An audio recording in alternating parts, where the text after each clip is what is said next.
Let's talk Toronto, the city that's polite enough to apologize when you bump into it, but tough enough to survive winters that'd make a polar bear shiver. You think you know Toronto? The CN Tower, Drake, poutine. Sure, but stick around, this place is a snow globe of cultures, contradictions, and maple syrup-coated chaos. First off, Toronto's not just a city, it's a handshake agreement between 200 languages and a million stories. It's where a Tamil grandma sells dosa next to a Ukrainian bakery that's been around since the Cold War, and where a guy in a Raptors jersey bikes past a 19th century Victorian house that's now a bubble tea shop.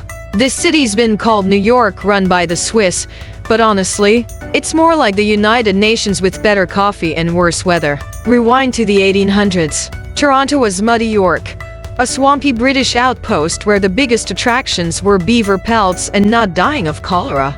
Then, in 1904, a fire burned down half the city. Torontonians shrugged, rebuilt, and said, "Let's add a stupidly tall tower later." Fast forward to 1976, the CN Tower opens, and suddenly we've got the world's tallest building and a place to test how loud you can scream on the edgewalk. Today, Toronto's a Frankenstein of old and new. The CN Tower is still the world's most Canadian flex. Look how high we can build. Now, let's apologize to it. While Dundas Square blares, that's for Korean skincare and Bollywood movies. But the real magic's in the neighborhoods. Kensington Market. It's like someone dumped a thrift store, a taco stand, and a reggae vinyl shop into a kaleidoscope. You'll find vegan pierogies, vintage cowboy boots, and a guy playing a didgeridoo for his dog. Chinatown's next door, where you can haggle for durian at a M and slurp hand-pulled noodles while aunties gossip in Cantonese. Head to the NX, and it's all ivy-covered frat houses and used bookstores where the cashier's probably writing a PhD thesis on 14th century basket weaving. And don't get me started on Scarborough, home to the best roadie this side of Trinidad and a mall food court that's basically the Uni Security Council of flavors. Captain leaning on the helm. I've been shuttling folks to the islands for 20 years. You get the yoga moms, the teenagers sneaking beers, the old Italian guys fishing. It's the only place downtown where you can't hear sirens, just seagulls judging your picnic choices.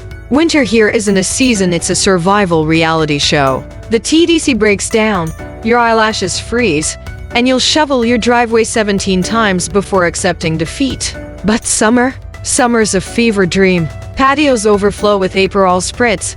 The lakeshore's a parade of rollerbladers and confused tourists, and Caravana turns the city into a sequin-covered carnival. Culture? We've got the Rom's Dinosaur Bones, the Agos Group of 7 paintings, and enough indie bands and basements to soundtrack a hipster apocalypse. Drake's mansion in Bridle Path. Sure, but the real music's in Little Jamaica, where dancehall beats shake the block parties, or in Koreatown karaoke bars where strangers become best friends over soju and bad Mariah Carey impressions. Food? Toronto's a cheat code. You want Syrian falafel? Go to Aleppo Noor. The best sushi in the city? It's in a North York strip mall. And yeah, P-meal bacon sandwiches at Stedy Lawrence Market are a rite of passage. Just don't ask why we call it Canadian bacon when it's clearly ham. Tim Hortons? It's where you go when your soul needs a double-double and a sprinkle of regret.